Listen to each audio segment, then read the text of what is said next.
So maybe it's not as bad as all that. But it's been a real pain in the neck. It's just one problem after another. And I kind of thought it would be, but I guess in my excitement I had hoped it wouldn't be. So as we start going down the list of trying to get it started and checking this and checking that, there seems to be a lot wrong. I'm going to go through some of that in the video. But there's a lot of work. A lot of work. But I'm looking forward to it. It's going to be fun. I've got a lot of things going on, but this is one of them, and I'm so excited about taking this out in the desert and running around in it. It looks like it's going to be an absolute blast.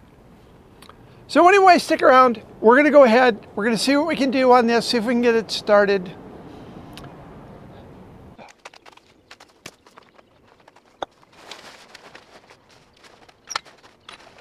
So I'm learning a lot from this guy. The previous owner or owners. One thing I realized is that the fan shroud screws are completely optional. You just don't need them, so you just take them and throw them away.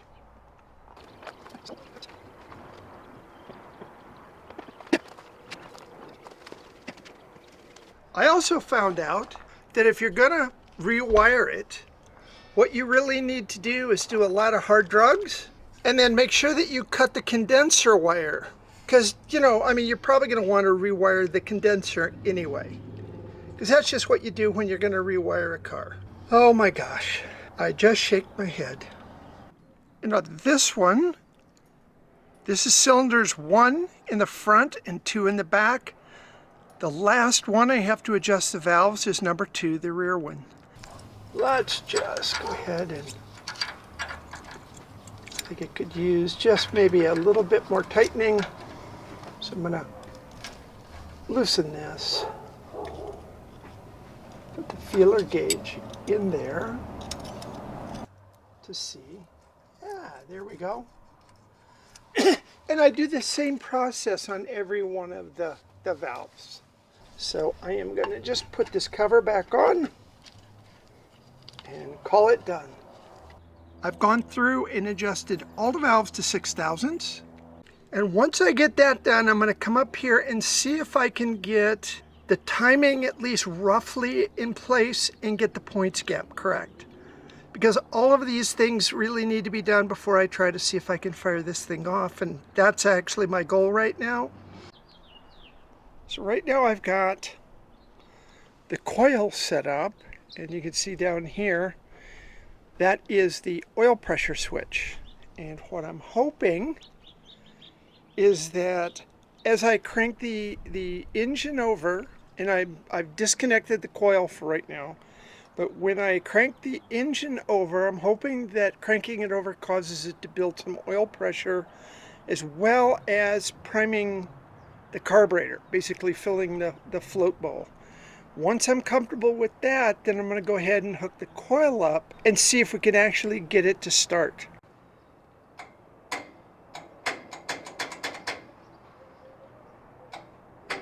That's not good. Ah, okay.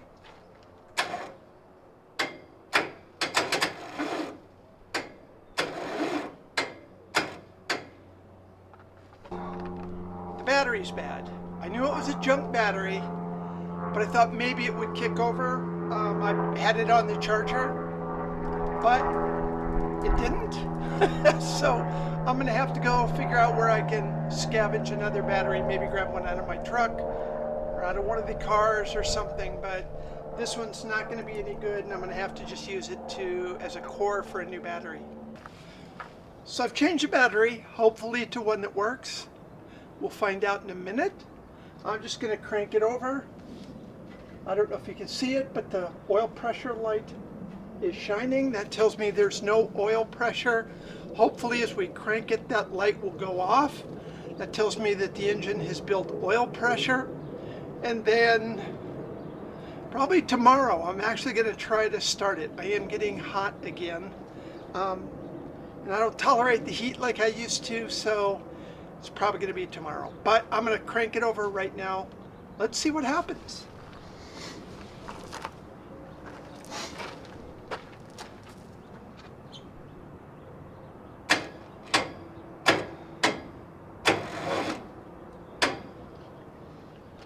Okay, so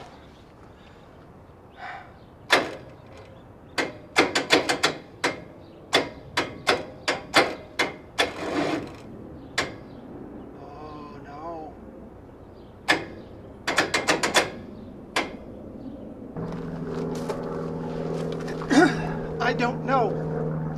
I'm wondering if the cylinders have gotten all gummed up. I'm going to go ahead and pull some spark plugs out, squirt some oil in, and see if that makes any difference on it turning over. If not, two things it could be. One is a bad starter, and one is the cylinders are so badly corroded that it doesn't want to crank over. Both are not good things.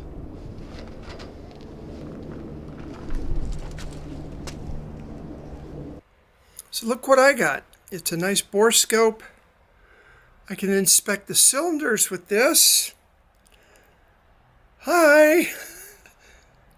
So anyway, they work really well, and hopefully this will let me go ahead and inspect the cylinders. And this is the type that when you do this and you've got a little handle off to the side, it will actually turn, so you can do things like look at the valves and look what's all the way around the outside. So pretty cool. So let's take a quick look inside cylinder number 1. Looks like there's some cross hatching, but there's also some vertical scratches that they were taken out. Looks like there's a little bit of corrosion as well. I mean, overall it's clean, it just doesn't look like it's in great shape. Now this is cylinder number 2, and I'm a little concerned about it. So you can see some vertical scratching. But what worries me is this pitting. I think that tells me that the cylinder has probably been sitting full of water. And that's really bad for it.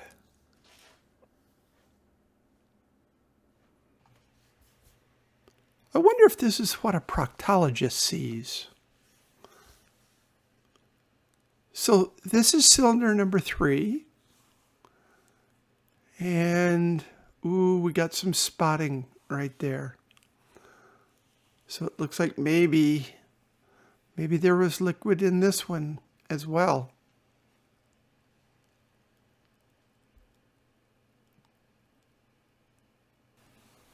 So let's take a look at the valves. They look okay. I don't see a problem with them.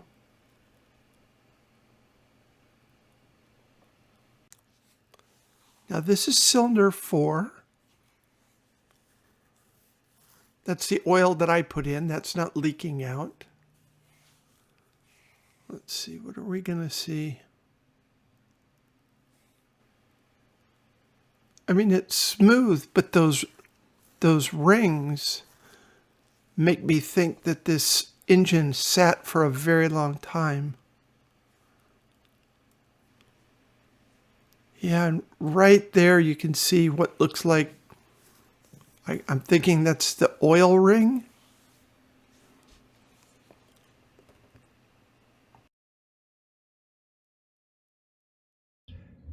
So tuck back in under the carburetor, right here, is the fuel pump. And when I was trying to turn this over, and it turned over a couple times, fuel was gushing out of this. So obviously that means it's got to be replaced. Well, I hope you enjoyed it. Here's a few more videos that you could watch. Thanks a lot.